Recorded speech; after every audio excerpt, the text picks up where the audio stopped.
जयंती साजरी करणं हा एक केवळ उपचार नाही, हे केवळ एक आपली रीतभात आपण सगळेजण करतात म्हणून दरवर्षी साजरी करायची गोष्ट केवळ नाही.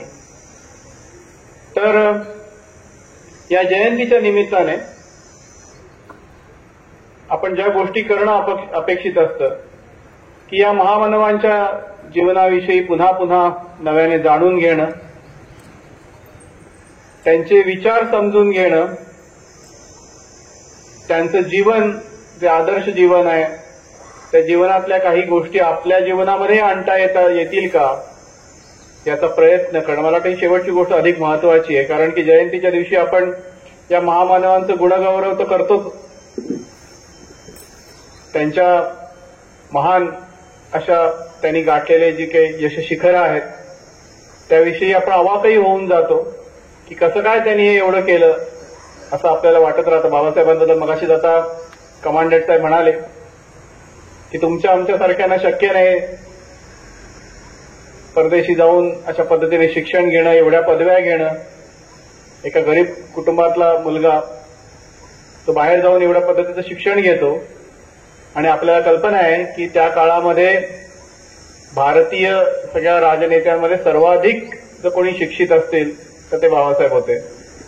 तर हे आपल्यासाठी आज मोठं आश्चर्याचं वाटतं आपल्याला आणि आपण अवाक होऊन जातो. पण केवळ अवाक होऊन थांबणं आणि ही माणसं खरोखरच ग्रेट होती एवढं म्हणण्यापुरतं जयंतीचं काम नाही. ती माणसं मोठी होतीच, पण त्या माणसांनी आपल्याला जी सर्वात मोठी जी गोष्ट सांगितली आणि जी त्यांच्या जीवनात दाखवून दिली ती ही गोष्ट होती की सर्वात सामान्यातला सामान्य माणूस सुद्धा केवढा मोठा होऊ शकतो. मला वाटतं हा विचार आणि ही प्रेरणा त्यातनं घेणं हे महत्वाचं आहे. मोठ्या माणसांचं कौतुक करायला काही फारसं कष्ट लागत नाहीत, ती अत्यंत सोपी गोष्ट आहे.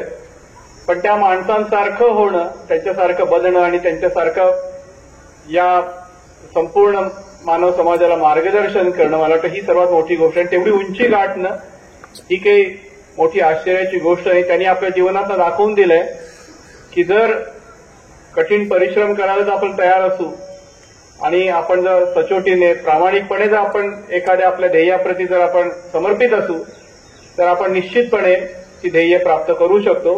मग त्याच्यामध्ये कुठल्याही गोष्टी आपल्याला अडथळा आणू शकत नाहीत. तर हा जो विश्वास आहे तो विश्वास या महामानवाने आपल्याला दिलेला आहे. त्यामुळे त्यांचं केवळ त्यांचं गुणगान गात बसणं एवढ्यापुरतं आपली जबाबदारी मर्यादित नाही, तर त्यांच्यासारखं बनण्याची एक कुठेतरी आपल्याला संकल्प या निमित्ताने करायचा असतो. आणि तो संकल्प पुन्हा पुन्हा करायला लागतो, कारण एकदा करून तो भागत नाही, त्याची पुन्हा पुन्हा उजळणी करायला लागते आणि आपलं स्वतःचं जीवनही तेवढं तेजस्वी होईल यासाठी प्रयत्न करायचा असतो. नाहीतर ती जी काही एक ठिणगी आहे आपल्यामध्ये मोठं बनण्याची, महान होण्याची जी ठिणगी आहे, ती प्रेरणा आहे, ती प्रेरणा जपायला लागते. आणि त्या जसं निखारा फुलत ठेवण्यासाठी तो सतत त्याच्या फुंकर मारावी लागते, त्याच्याशी तो निखारा फुललेला राहत नाही. तर तेच काहीसं आपल्या मनाचं आहे. तर आपल्या मनामध्ये हा जो निखारा आहे, हे जे तेजाचं जे स्फुल्लिंग आहे ते सतत चेतवत ठेवणं, सतत पेटत ठेवणं हे महत्वाचं आहे. आणि त्यामुळे या महान व्यक्तींची जीवनं ही पुन्हा पुन्हा आठवणं, त्यांचे विचार पुन्हा पुन्हा आठवणं ही मला वाटतं खरी आवश्यकता आहे. मगाशी प्रास्ताविकामध्ये उल्लेख केला, मोकाशी सरांनी सांगितलं की बाबासाहेब आणि महात्मा ज्योतिबा फुले यांच्यामध्ये एक गुरु शिष्याचं नातं आहे. म्हणजे बाबासाहेबांचा जन्म झाला त्यावेळी महात्मा फुले यांची त्यांची भेट होण्याची शक्यता नव्हती, पण बाबासाहेबांनी त्यांना मनोमन आपलं गुरु मानलं. बाबासाहेबांनी तर म्हटलं की माझ्या जीवनामध्ये या 3 व्यक्तींनी प्रभाव टाकला ज्यांना मी गुरु मानतो. त्याच्यामध्ये पहिले म्हणजे तथागत भगवान बुद्ध, ज्यांचा मार्ग त्यांनी शेवटी चोखाळला आणि त्यांच्या विचारापर्यंत आणि कार्यापर्यंत ते येऊन पोहोचले. दुसरे संत कबीर आणि तिसरे महात्मा ज्योतिबा फुले, जे त्यांच्या म्हणजे इथे महात्मा फुले आपल्यातनं गेले आणि इथे बाबासाहेबांनीचा जन्म झाला. आणि महात्मा ज्योतिबा फुल्यांचं एका प्रकारे जे कार्य आहे तेच बाबासाहेबांनी एका मोठ्या पातळीवर पुढे नेलं. महात्मा ज्योतिबा फुले आणि बाबासाहेबांमध्ये अनेक असे धागे आहेत, असे अनेक गोष्टी आहेत की ज्या त्या दोघांना एकमेकांशी जोडतात आणि मग आपल्याला समजून येतं की ते बाबासाहेब त्यांना आपले गुरु का मानत होते.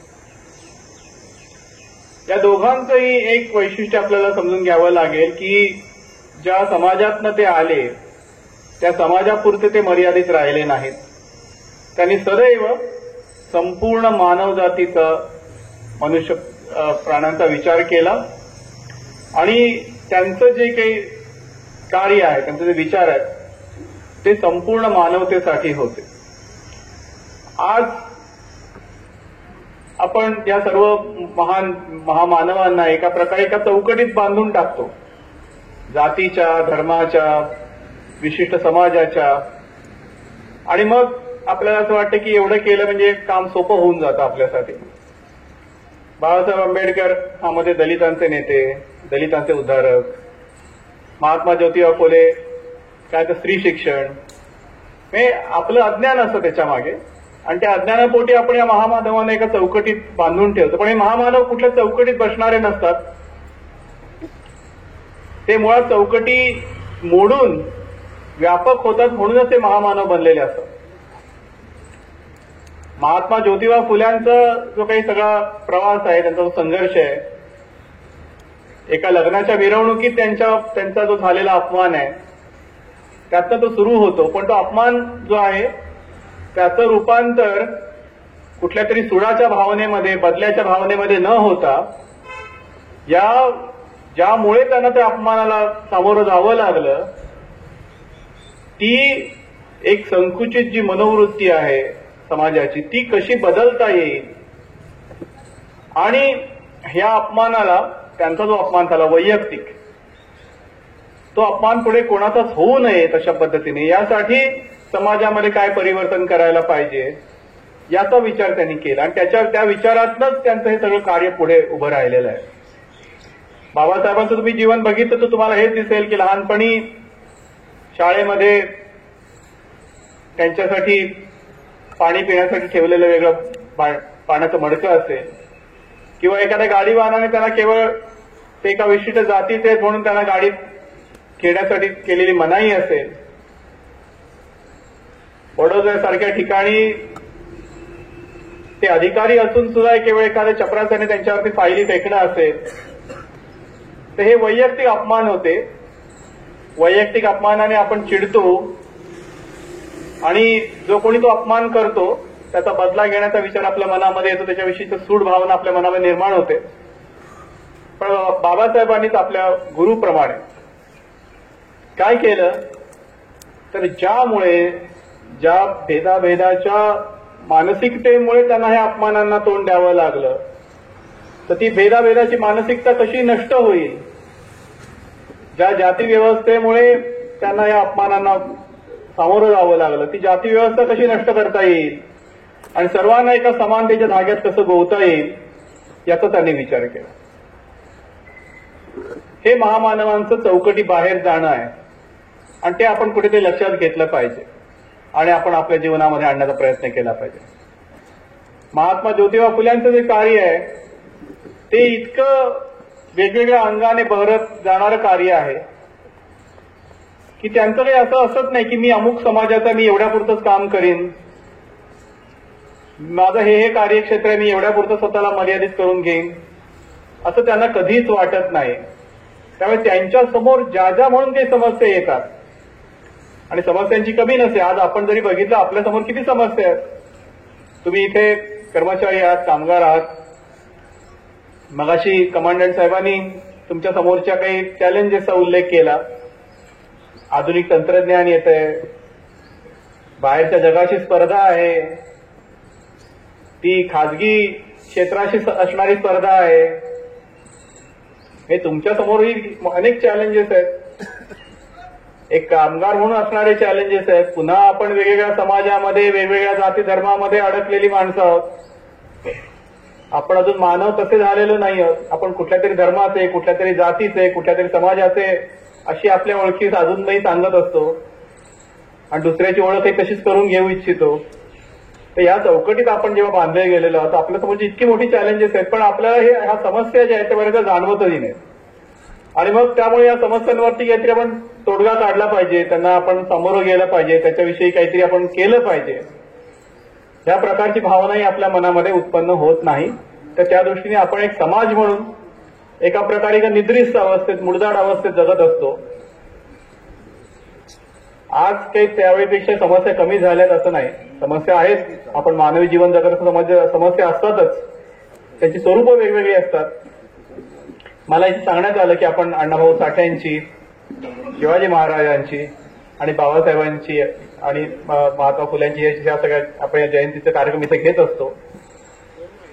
तर या सर्वांसमोर ज्या समस्या होत्या त्या समस्यांवरती त्यांनी तोडगा काढण्याचा प्रयत्न केला. तर सांगत हे होतं की महात्मा फुल्यांच्या समोर जे जे काही प्रश्न म्हणून आले त्या प्रश्नांना ते सतत भिडत गेले. कुठलीही समस्या ही माझी नाही, माझ्या कार्यक्षेत्रात येत नाही म्हणून त्यांनी सोडून दिलेली नाही. आणि त्यावेळी त्यांना जे जे उपाय सुचले त्याच्या मागचे त्यांचे चिंतन आहे. एक लक्षात घ्या, मगाशी ज्याचा उल्लेख कमांडंट साहेबांनी सुद्धा केला की समस्येवर तोडगा काढण्याचे अनेक उपाय असतात. तर त्यातला कुठला उपाय आपण स्वीकारायचा, मला वाटतं हा अजून एक समान धागा महात्मा ज्योतिबा फुले आणि बाबासाहेबांच्या मधला आहे की त्या दोघांनीही शिक्षणाचा पुरस्कार केला. आणि त्यांना हे लक्षात आलेलं होतं की जोपर्यंत आपण शिकत नाही, जोपर्यंत आपला समाज सुशिक्षित होत नाही, केवळ सुशिक्षित नाही तर सुसंस्कृत होत नाही, जोवर त्याला शिक्षणातून आपल्या गुलामगिरीची जाणीव होत नाही आणि त्या समस्यांची जाणीव होऊन त्याच्यामधून मार्ग काढण्याची त्याला जोपर्यंत मार्ग दिसत नाही, तो मार्ग त्याला शिक्षणातून दिसणार आहे. कारण अभ्यासाशिवाय कुठल्याही गोष्टीचा तुम्ही जोपर्यंत अभ्यास खोलवर करत नाही तोपर्यंत ती समस्या आपल्याला कळत नाही. आणि ती समस्या जोपर्यंत आपल्याला कळत नाही, तिच्या मागचं कार्यकारण भाव जोपर्यंत समजत नाही तोपर्यंत त्यावर काय उपाय करायचा हे समजत नाही. तुम्ही आता या टँकच्या रिपेअर मेंटेनन्सचं काम करता इथे, तर तो टँक आल्यानंतर तुमच्या समोर त्याच्यामध्ये नेमकं काय बिघाड आहे, कुठे दुरुस्ती करायला पाहिजे याचा जोपर्यंत तुम्ही विचार करत नाही आणि त्यावर चिंतन करत नाही तोपर्यंत त्याला तो दुरुस्त करण्याचा मार्ग तुम्हाला सापडत नाही. तर हेच जे आहे ते आपल्या रोजच्या जीवनामध्येही तेवढंच लागू आहे. तर या मंडळींनी आपल्या समस्या काय आहेत त्या ओळखून त्या समस्या समजून घेण्याचा प्रयत्न, त्याच्यासाठी शिक्षण आवश्यक आहे. आणि म्हणून या दोघांनी शिक्षणाचा आग्रह धरला. आणि त्यामध्ये मला असं वाटतं की ज्योतिबाचं एक पाऊल अजून पुढे गेले की ते स्वतः शिकले आणि केवळ स्वतःपुरतं त्यांनी शिक्षण मर्यादित न ठेवता आपल्या पत्नीला, जी त्यांची सहचारिणी होती खऱ्या अर्थाने, सहधर्मचारिणी नाही सहकर्मचारिणी होती ती, त्यांच्या कामामध्ये त्यांच्या सोबत असणारी, त्यांच्या खांद्याला खांदा लावून किंवा काही वेळा अनेक वेळा त्यांच्या पुढेही जाऊन काम करणारी, अशा सावित्रीबाईंची त्यांना साथ मिळाली. आणि त्यांनाही त्यांनी शिकवलं, त्यांनाही त्यांनी तेवढं सक्षम केलं की ज्या सावित्रीबाईने आपल्याला माहिती आहे की पुढे जाऊन ज्योतिबांचं जे काम आहे ते थांबू दिलं नाही. केवळ थांबू दिलं नाही एवढंच नव्हे तर ते अधिक जोराने त्यांच्यानंतर पुढे चालू ठेवलं. आणि जो अगदी शेवटी प्लेगच्या त्या सगळ्या साथीमध्ये त्यांच्या स्वतःच्या मुलगा त्यांना गमवावा लागला, पण त्या अगदी अखेरच्या क्षणापर्यंत त्यांनी ज्योतिबांचं काम हे पुढे चालू ठेवलं. तर ज्या ज्या म्हणून काही समस्या आल्या, मग त्या समस्या स्त्री शिक्षणाच्या असतील, त्या समस्या ज्या आहेत त्या विधवा विवाहाच्या असतील, त्या समस्या कुमारी मातांच्या असतील, जे जे म्हणून काही त्यांच्या पुढे आलं त्याला त्यांनी ते सामोरे गेले आणि त्या समस्या आपल्या आहेत असं समजून त्यांनी ज्यावर काम केलं.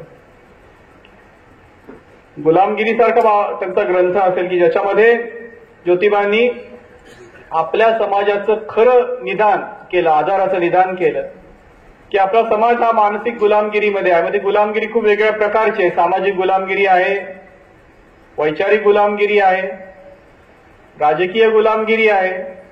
पण त्यांना हे लक्षात आलं की सगळ्यात मोठी जे कुठली गुलामगिरी असेल तर ती वैचारिक गुलामगिरी. आणि त्या गुलामगिरीमधनं बाहेर पडण्यासाठी लोकांनी विचार केला पाहिजे आणि लोकांनी विचार करण्यासाठी त्यांनी शिक्षण घेतलं पाहिजे. म्हणून त्यांनी आग्रह धरला आणि या समाजाला जागं करण्याचा प्रयत्न केला. आणि मग त्या समाजाला जागं करत असताना समाजाच्या सर्व घटकांना त्याच्यामध्ये समाविष्ट करण्याचा प्रयत्न केला. मग त्या स्त्रिया असतील, त्यात शूद्रांचा समाज असेल, त्या सर्वांना त्यांनी पुढे आणून सर्वांसाठी एकत्रितपणे काही आपल्याला काम उभं कसं करता येईल या दृष्टीने प्रयत्न केले. त्या काळामध्ये आपण जे बोलतो ते या 19व्या शतकाच्या मध्याच्या काळाबद्दल आपण बोलतो की ज्या ठिकाणी त्यांनी इतकी क्रांतिकारक अनेक गोष्टी केल्या की त्याची आज आपल्याला आजही आपण कल्पना करू शकत नाही. आता किती गोष्टी आजही आपण समाजात करतो. आजही आपण अजूनही जातीबाहेर विवाह रोटी बेटी व्यवहार करण्यामध्ये आपण अजूनही पुढे गेलेलो नाहीत. विधवा विवाहासारख्या गोष्टी असतील, कुमारी मातांसारखे प्रश्न असतील, त्यांना आजही आपण अगदी छातीटोकपणे त्यांचा आपण स्वीकार केला आहे असं आपल्याला म्हणता येत नाही. तर या अनेक गोष्टी ज्या महात्मा ज्योतिबा फुले यांनी त्या काळात केल्या. त्यांनी शेतकऱ्यांच्या प्रश्नावरती ज्या पद्धतीने विचार विनिमय केला, आजही आपण शेतकऱ्यांच्या आत्महत्यांसारख्या प्रश्नांशी झगडतो आहोत आणि त्याची उत्तरं आपल्याला आजही सापडत नाहीत की जी ज्योतिबा फुले यांनी आपल्या शेतकऱ्याचा आसूड सारख्या ग्रंथात आणि त्याच्या सगळ्या एकत्रित लेखनात त्यांनी त्या मांडल्या आणि त्या केवळ समस्या मांडल्या असं नाही तर त्यांचे उपायही त्यांनी सांगितले.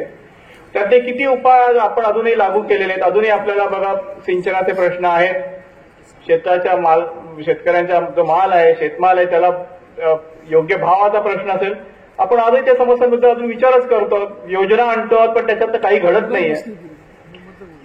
तर ह्या ज्या समस्या आहेत यांना ते भिडत होत्या. तर ते असं म्हणले नाहीत की मी अमुकच आहे बाबा, माझं एवढं क्षेत्र आहे, नाही.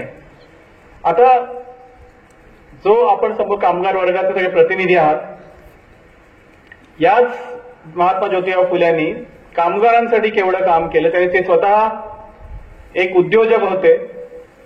आपल्या पुण्यामधल्या बंड गार्डनच्या सारख्या तिथला तो कालवा असेल, तिथलं ते धरण असेल, आपला कात्रचा तलाव असेल, तिथला बोगदा असेल, ही सगळी कामं त्यावेळी महात्मा ज्योतिबा फुल्यांच्या कंपनीने केलेली कामं आहेत. यातलं आपल्यापैकी अनेकांना याची कल्पनाही नसते, कारण आपण महात्मा फुले म्हटलं की स्त्री शिक्षण एवढंच आपले एक सोपं गणित आपण करून टाकलेलं असतं. पण अनेकांना याची कल्पना नाही की महात्मा ज्योतिबा फुल्यांची जी कंपनी आहे त्या कंपनीचा त्यावेळीचा टर्नओव्हर हा त्यावेळीच्या टाटा बिर्लांच्या टर्नओव्हरपेक्षाही मोठा होता, जास्तीचा होता.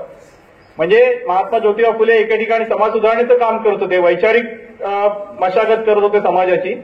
त्याचवेळी ते एक चांगले यशस्वी उद्योजक होते आणि एक उद्योजक आणि समाज सुधारक ह्या दोघांची वैशिष्ट्य सांगड घालून समाजाच्या उद्धाराची कामंही करत होते. आज आपण बोलतो कामगारांचे प्रश्न मोठे आहेत. मगाशी मी आलो तेव्हा तुमच्या सगळ्या पदाधिकाऱ्यांशी सुद्धा बोलत होतो. इथे झालेली कामगार कपात असेल आणि एकंदरीतच सर्वत्र होणार खासगीकरण असेल, याच्यामुळे आपल्या सगळ्यांसमोरच्या मोठी चॅलेंजेस आलेली आहेत. आणि केवळ फक्त प्रोडक्शन वाढवा, पण मग जे प्रोडक्शन करणारी जी मंडळी आहेत, जो कामगार वर्ग आहे, त्याच्या हक्कांचं काय, त्याच्यासाठीच्या सोयीसुविधांचं काय, याबद्दल मात्र बोलायला आज कोणी तयार नाही. तर ह्याबद्दल बोलणारे हे महात्मा फुले होते. आपल्यापैकी किती जणांना माहिती आहे पहिली मजुरांची चळवळ, पहिली युनियन महात्मा ज्योतिबा फुल्यांचे सहकारी नारायण लोखंडे यांनी सुरू केली 1880 साली. म्हणजे महात्मा ज्योतिबा फुले स्वतः उद्योजक होते, पण उद्योजक असून सुद्धा त्यांनी स्वतः या कामगारांच्या चळवळीसाठी, त्यांच्या संघटनेसाठी त्यांचा भक्कम पाठिंबा होता आणि त्यांचे हक्क हे राखले गेले पाहिजेत आणि त्यांनाही एक मानव म्हणून त्याला या सगळ्यामध्ये एक सन्मानाचं जीवन मिळालं पाहिजे यासाठी ते सजग होते. बाबासाहेब आंबेडकरांनी पुढे जाऊन त्यांचा वारसा सांगितला. हा वारसा बाबासाहेबांनी एका वेगळ्या पद्धतीने पुढे नेला. बाबासाहेब आंबेडकर स्वतः उद्योजक नव्हते, पण स्वतः मजूर मंत्री असताना त्यांनी कामगारांच्या हिताचे अनेक कायदे केले. आज कामाचे तास असतील, कामाच्या ठिकाणी असणाऱ्या जे चांगलं वातावरण असायला पाहिजे, सोयीसुविधा असायला पाहिजेत, स्त्रियांसाठी असणारे कायदे असतील, स्त्री कामगारांच्या दृष्टीने असणाऱ्या ज्या काही सोयीसुविधा असतील, मॅटर्निटी लिव्ह सारख्या गोष्टी बाबासाहेबांच्या प्रयत्नाने सुरू झाल्या. म्हणजे बाबासाहेब स्वतः जरी कुठे उद्योजक नव्हते तरी त्यांनी या उद्योग जगतासाठी, या कामगारांच्या हक्कासाठी जे काही काम करून ठेवले त्याची आज अनेक कामगारांना जी कल्पना देखील नाही की आपण आज ज्या काही सोयी सुविधा ज्या थोड्याफार ज्या उपभोगतो आहोत ते बाबासाहेबांच्या ह्या दूरगामी आणि दूरदृष्टीमुळे आपण त्या दूरगामी चिंतनामुळे दूरदृष्टीमुळे आपण आज त्या बघतो आहोत आणि त्यांचा संकोच होतोय आज दिवसेंदिवस खाजगीकरणाच्या नावाखाली. परंतु त्याच्यासाठी लढण्याची प्रेरणाही याच मंडळींनी दिलेली आहे, ती आज आपण मात्र विसरलेलो आहोत. तर एकीकडे बाबासाहेबांनी हा वारसा पुढे नेला, जो शिक्षणाचा आणि वैचारिकतेचा जो वारसा महात्मा ज्योतिबा फुल्यांचा आहे, स्त्रियांच्या विषयीचा, स्त्रीच्या हक्काविषयीचा, स्त्री समानतेचा जो सगळे धागा आहे, तो बाबासाहेबांनी आपल्या विचारातनं, आपल्या लेखनातनं, आपल्या शेवटी अखेरीस जाऊन आपल्या संविधानाच्या माध्यमातून तो त्यांनी पुढे नेला. म्हणून मी तर म्हणतो की हे गुरु शिष्याची जोडी अशी आहे की एकाने सुरू केलेलं काम हे दुसऱ्याने त्याच्या कळसापर्यंत पोहोचवलं. हे आपण म्हणतो वारकरी परंपरेमध्ये की तुका झालाच हे कळस. तर त्या पद्धतीने जे काम महात्मा ज्योतिबा फुल्यांनी सुरू केलं त्याला भगवान बुद्धांच्या विचाराची जोड देऊन बाबासाहेबांनी भारतीय संविधानाच्या स्वरूपामध्ये त्याच्यावर कळस चढवला. आणि त्यामुळे ह्या महामानवांचं जे कार्य आहे ते एका विशिष्ट समाजापुरतं, एका विशिष्ट जातीपुरतं मर्यादित नाही. आज आपण आपल्यातले अनेक लोक असे असतील की ते म्हणतात की बाबा काय बाबासाहेब आणि फुले शाहू आंबेडकर मध्ये आपलं काही काम नाही, ते आपला काही त्याचे संबंध नाही, असं वाटणारे बरेच लोक आहेत. तर हे आपण ह्या संकुचित विचारसरणीमधून बाहेर आलं पाहिजे आणि ह्या महामानवांचा खरोखर एक महामानव म्हणून विचार केला पाहिजे. एक मला जो मुद्दा सांगायचा की या सर्वांनी, या दोघांनी खास करून आपल्याला आज एक जी गोष्ट खूप त्रासदायक होते आणि ज्यामुळे आपल्या भारतीय समाजाचं एका प्रकारे वेगवेगळ्या गटामध्ये ध्रुवीकरण होत आहे, धर्माच्या नावाखाली, जातीच्या नावाखाली. आज आता निवडणुका तोंडावर आहेत आणि आपण बघतो की धर्म आणि जातीच्या नावाखाली उमेदवार दिले जातात, त्यांच्या नावाखाली मतं मागितली जातात. तर आपण कुठेतरी या सर्व विचारातून किती दूर आलेलो आहोत हे आज आपल्याला मोठ्या प्रकर्षाने जाणवतं. ज्योतिबा फुल्यांनी, महात्मा ज्योतिबा फुल्यांनी आणि बाबासाहेबांनी ज्या पद्धतीने धर्माचा विचार केला, मला वाटतं तो धर्माचा विचारही आज पुन्हा नव्याने सगळ्यांसमोर आणण्याची गरज आहे. मी या पुणे विद्यापीठामध्ये पाली आणि बौद्ध अध्ययन विभागामध्ये अध्यापन करतो. प्राचीन भाषा आणि साहित्य आणि तत्वज्ञान हा माझा मूळ विषय आहे. तर हे करत असताना मला असं एक जे प्रकर्षाने जाणवतं की जो विचार भगवान बुद्धांनी दिला धर्माच्या संबंधित, कारण त्यांच्या काळामध्ये असंच होतं. 2600 वर्षापूर्वी जेव्हा भगवान बुद्धांनी आपलं काम सुरू केलं त्यावेळी असं होतं की लोक वेगवेगळ्या पद्धतीने धर्माविषयी आणि चिंतन करत आपापल्या काही कल्पना मांडत होते आणि त्या तात्विक कल्पनामध्ये ते अडकून बसले होते. आणि धर्म म्हणजे धर्मग्रंथ, धर्म म्हणजे मग कुठल्याही पद्धतीने काही आपलं केलेलं काय जगाच्या उत्पत्ती संबंधीचे वेगवेगळे आडाखे, अशा पद्धतीने धर्माचं स्वरूप होतं. पण भगवान बुद्धांनी धर्माचा तो विचार मांडला की ते म्हणाले की ज्यामुळे, याची सोपी व्याख्या करून टाकली बघा, की ज्यामुळे तुमच्या मनातला लोभ, द्वेष आणि अज्ञान वाढतं तो अधर्म आहे आणि ज्यामुळे आपल्या मनातला लोभ, द्वेष आणि अज्ञान हे कमी होतं तो धर्म आहे. एवढी सोपी धर्माची व्याख्या करून टाकली. ही कुठल्याही एका विशिष्ट धर्मासाठी म्हणून नाही. ज्यामुळे मानवाला विचाराचं स्वातंत्र्य मिळतं, ज्यातून एक समतेच्या तत्वावर आधारित असलेला समाज निर्माण होतो, ज्यामुळे समाजातल्या सर्व दुर्बल आणि जे सक्षम आहेत सगळे घटक एका पातळीवर जी येतात, त्यांच्यामध्ये बंधुत्वाचं नातं निर्माण होतं, तो खरा धर्म. अशा पद्धतीने भगवान बुद्धांनी जी मांडणी केली, त्यांनी त्याला धम्म म्हटलं. तर ती धम्माची मांडणी ही कुठल्याही एका विशिष्ट धर्म ज्याला आपण म्हणतो त्याच्यापेक्षा वेगळी होती, त्याच्या कुठेतरी वरती जाणारी होती आणि ज्याला आपण म्हणू शकू की सार्वत्रिक, जो सर्वांनाच मान्य होईल असा धर्म. म्हणजे आपल्या महाराष्ट्रामध्ये पुढे वारकरी संप्रदायामध्ये अशा पद्धतीच्या सार्वत्रिक धर्माची कल्पना आपल्याला पुढे आलेली दिसते. तर तीच कल्पना अधिक बुद्धिप्रामाण्यवादी पद्धतीने आणि वैज्ञानिक पद्धतीने भगवान बुद्धांनी 2600 वर्षापूर्वी मांडली. आता महात्मा ज्योतिबा फुले जेव्हा धर्माविषयी चिंतन करत होते त्यावेळी त्यांना बौद्ध धर्माचं फार ज्ञान होतं अशातला भाग नाही, कारण तोपर्यंत बौद्ध धर्म हा लोकांच्या विस्मृतीत गेलेला होता या देशामध्ये. परंतु आपल्या विचारातनं आपल्या अभ्यासातनं जे महात्मा फुल्यांनी मांडलं ते तुम्ही बघाल की खूपसं भगवान बुद्धांच्या विचाराशी जुळणार आहे. महात्मा ज्योतिबा फुल्यांनी धर्माचा विचार करत असताना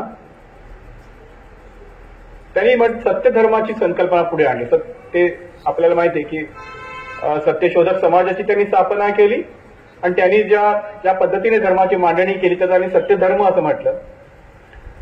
आणि तो सत्यधर्म मांडत असताना सत्यवर्तन करणाऱ्या माणसाची वैशिष्ट्य त्यांनी सांगितली. आणि मग त्यांचा जो सत्यधर्म आहे तो कशावर आधारित आहे तर तो मानवाच्या मुक्तीचा असा एक सांगणार विचार देणारा धर्म आहे. कारण की त्यांनी म्हटलं की जोपर्यंत मानव स्वतंत्र होत नाही विचाराने तोपर्यंत त्याच्या सद्गुणांचा विकास होत नाही. त्यांनी आपल्या गुलामगिरी ग्रंथाच्या सुरुवातीलाच होमरचं एक वचन उद्धृत केलेलं आहे आणि होमर असं म्हणतो की ज्या दिवशी माणूस गुलाम बनतो त्यावेळी त्याचे अर्धे सद्गुण नष्ट होतात. तर सद्गुणांना जर आपल्याला पुढे आणायचं असेल तर माणसाला वैचारिक स्वातंत्र्याची मोठी आवश्यकता आहे. तर ते वैचारिक स्वातंत्र्य जर हवं असेल तर खुलेपणाने विचार करण्याची आवश्यकता आहे आणि ते खुलेपणाने विचार करणं ह्या सत्यधर्माचा आहे. म्हणून सत्यधर्माचं पालन करणारा तो सत्यशोधक असतो आणि महात्मा ज्योतिबा फुल्यांनी या पद्धतीने सत्यशोधक समाजाची स्थापना केली आणि त्या सत्यशोधक समाजाला त्यांनी ते 33 नियम घालून दिले सत्यवर्तनाचे. ते नियम बघितले आपण मगाशी पंचशील आणि त्रिशरण पंचशील घेतलं कार्यक्रमाच्या सुरुवातीला तर त्याच्यामध्ये जे काही नैतिकतेचे नियम भगवान बुद्धांनी सांगितले तेच नैतिक नियम आपल्याला महात्मा फुल्यांच्या या सद्वर्तनाच्या सत्यवर्तनाच्या नियमांमध्ये 33 नियमांमध्ये दिसतात. तेच नियम पुढे आपल्याला बाबासाहेबांनी ज्या पद्धतीने बौद्ध धर्माची मांडणी केली त्यामध्ये आपल्याला दिसतात. म्हणजे कुठेच नकळत ही मोठी माणसं कशी एकसारखी विचार करतात हे आपल्याला दिसून येतं. बाबासाहेबांनी सुद्धा जेव्हा धम्माचा विचार केला त्यांचा जो बुद्ध आणि धम्म हा जो प्रसिद्ध ग्रंथ आहे त्याच्यामध्ये त्यावेळी जेव्हा ते विचार करतात धम्माचा त्यावेळी ते म्हणतात की काही गोष्टी अशा असतात समाजामध्ये की ज्यांना आपण धर्म म्हणतो पण तो खऱ्या अर्थाने धर्म नाही. आपण धर्मग्रंथांना धर्म मानतो, आपण चालीरीतींना धर्म मानतो, आपण विशिष्ट कर्मकांडांना धर्म मानतो पण खरा जो धर्माचा अर्थ आहे तो त्याच्या पलीकडे जाऊन कुठेतरी आहे. आणि तो पलीकडे जाऊन जो धर्माचा अर्थ आहे तो म्हणजे आपलं शील सदाचार चित्ताची शुद्धी हा खरा धर्माचा अर्थ आहे. आणि त्या दृष्टीने आपण धर्माकडे बघितलं पाहिजे. आणि मला सांगा की आपण जेव्हा आज वेगवेगळ्या धर्माचे आपण इथे अनुयायी असाल सगळे एकत्र आपापल्या धर्मामध्ये जेव्हा आपण धर्माचं पालन करतो जेव्हा म्हणतो तेव्हा आपण खऱ्या अर्थाने काय करत असतो तर विशिष्ट चालीरीतींचं किंवा विशिष्ट कर्मकांडाचं आचरण करत असतो. पण त्या धर्माची जी खरी तत्व आहेत मग ती शुद्धीची शुद्ध आचरणाची शीलाची ही जी काही तत्व आहेत ती आपण किती पाळतो.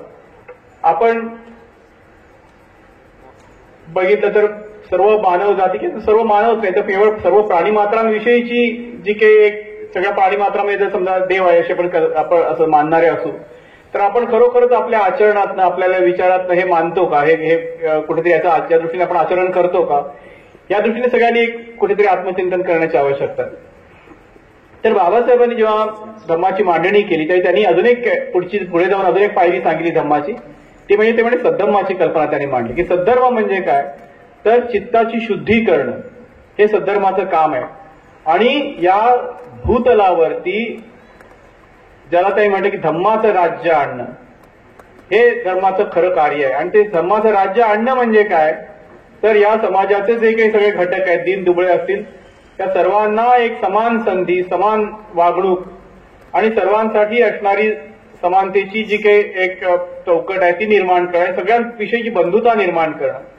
बाबासाहेब असं म्हणतात की माणसामधल्या ज्या काही भिंती आहेत जे काही अडथळे आहेत जे काही आपल्याला एकमेकांपासून दूर ठेवतात त्या सर्व भिंती पाडणं आणि एकजिन्सी समाज निर्माण करणं हे खऱ्या अर्थाने सद्धम्माचं काम आहे.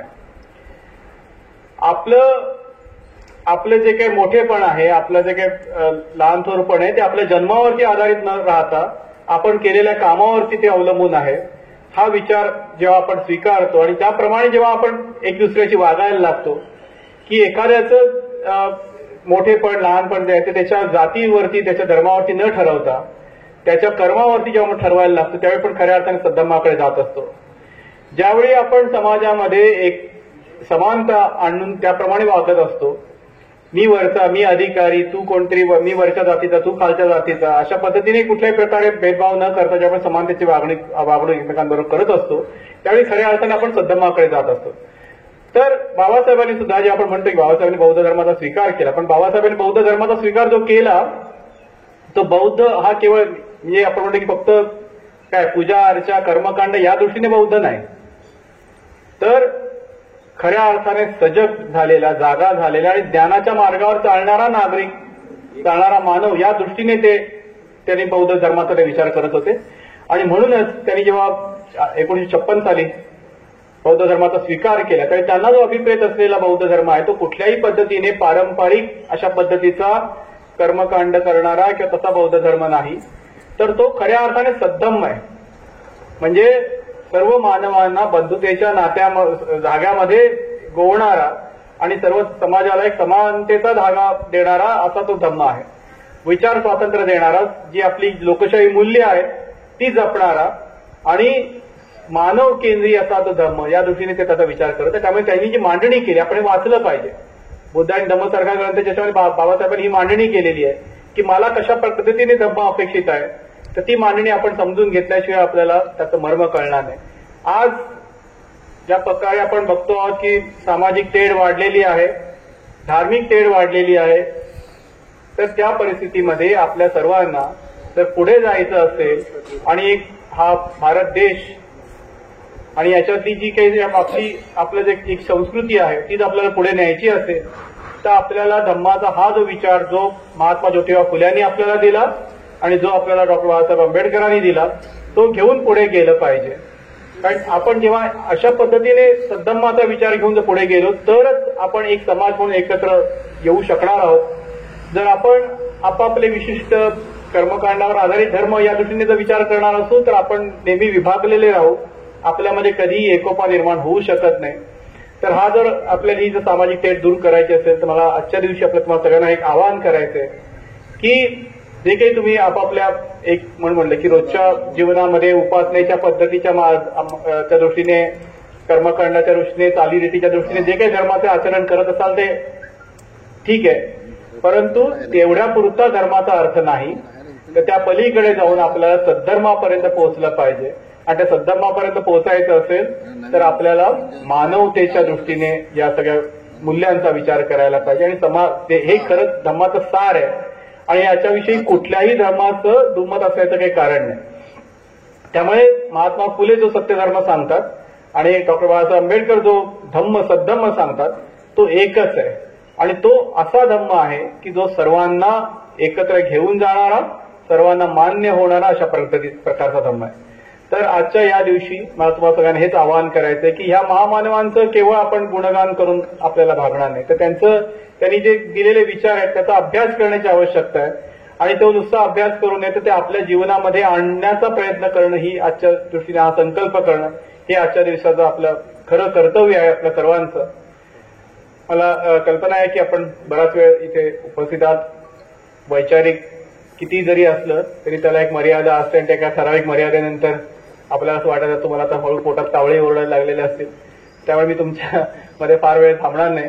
पण एवढाच मला संदेश मला जाता जाता द्यायचा आहे की या दृष्टीने विचार करा, या दृष्टीने एक मोकळेपणाने मानवतेच्या दृष्टीने आपण या सगळ्याकडे बघूया. कारण जो धर्माची जी व्याख्या आहे की जी समाजाची जो धारणा करतो, जो सर्वांना एकत्रित आणतो तो धर्म आहे आणि त्यामुळे त्या दृष्टीने आपल्या धर्माकडे बघितलं पाहिजे. आपले धर्माविषयीचं संकुचित चिंतन जे आहे ते बाजूला ठेवून एक मानव म्हणून आपण सर्वांनी एकत्र येऊया. तुम्ही एकत्र या, समाज म्हणून इथे कामगार म्हणून जेव्हा सगळे एकत्र येतात काही मगाशी मला सांगितलं की बाबा आम्ही इथे या गेटच्या आतमध्ये आलो की आमचा एकच धर्म असतो कामगार. मग आमचा एकच धर्म असतो कामगार, तर तो धर्म गेटच्या बाहेर गेल्यानंतर सुद्धा आमचा एकच धर्म असला पाहिजे, तो म्हणजे आमचा मानवतेचा धर्म आहे. तो जसा गेटच्या आत आहे तसा गेटच्या बाहेर असला पाहिजे. गेटच्या बाहेर गेल्यानंतर आपल्याला पुन्हा आपल्या टोप्या वेगळ्या घालण्याची काही आवश्यकता नाहीये. कारण की त्याने कोणाचंच भलं होणार नाही. समाजाचं भलं व्हायचं असेल तर आपल्याला ह्या सगळ्या जे काही अडथळे आहेत आपल्या समाजामधले एकमेकांना दूर ठेवणारे अडथळे ते बॅरियर्स दूर केले पाहिजेत. आणि अशा पद्धतीचा एकजिन्सी समाज, बंधुतेच्या तत्वावर आधारित असलेला समाज हा जर आपण निर्माण करू शकू तर खऱ्या अर्थाने आपण या महामानवांना आदरांजली दिली असं होईल. आपल्या भगवान बुद्धांनी मानवी मनाचं संबंधी खूप खोलवर चिंतन केलेलं आहे. आज अनेक सायकोलॉजिस्ट, मानसशास्त्रज्ञ या बौद्ध ध्यान पद्धतीचा वापर करतात आणि ते आपल्या पेशंटसाठी त्याच्यामध्ये त्यांना मार्गदर्शन करतात. त्यांना अनेक मानसिक समस्यांपासून त्यांना त्याचा मार्ग या ध्यान पद्धतीनं मिळतो. तर त्या बौद्ध मानसशास्त्राचा अभ्यासही आमच्या विभागामध्ये होतो. आणि जे बाबासाहेबांना अपेक्षित होतं, जे महात्मा फुल्यांना अपेक्षित होतं की धर्म हा समाजासाठी आहे. समाजाच्या समस्यांना जर त्यांनी उत्तरं दिली नाही, त्या समस्या जर सोडवण्याचा प्रयत्न केला नाही तर धर्माचा कुठलाही रोल नाही. बाबासाहेबांचा आणि महात्मा फुल्यांचा जो वारसा आहे तो शिक्षणाचा वारसा आहे. त्यांनी जे आपल्याला सांगितलं, शिका, संघटित व्हा आणि मग संघर्ष करा. शिकल्याशिवाय, संघटित झाल्याशिवाय केलेला संघर्ष कधीही यशस्वी होत नाही. तो अराजकतेकडे जातो किंवा त्यातनं हिंसा होते. आणि या दोघांनाही कोणा संघर्ष म्हणताना हिंसा अभिप्रेत नाहीये. तर तो शिक्षित या पद्धतीने संघटित स्वरूपात झालेला जो काही संघर्ष आहे तोच आपल्याला खऱ्या अर्थाने करायचा असेल तर आपल्याला शिकलं पाहिजे आणि संघटित झालं पाहिजे. त्यासाठी त्या महामानवांचे विचार अभ्यासणं ही मोठी गरज आहे. की या जयंतीच्या निमित्ताने हाही एक संकल्प करा की या महामानवांचे विचार आम्ही शिकू, त्यानुसार आम्ही आमची जीवनं बदलू आणि हा समाज बदलण्याचा प्रयत्न करू.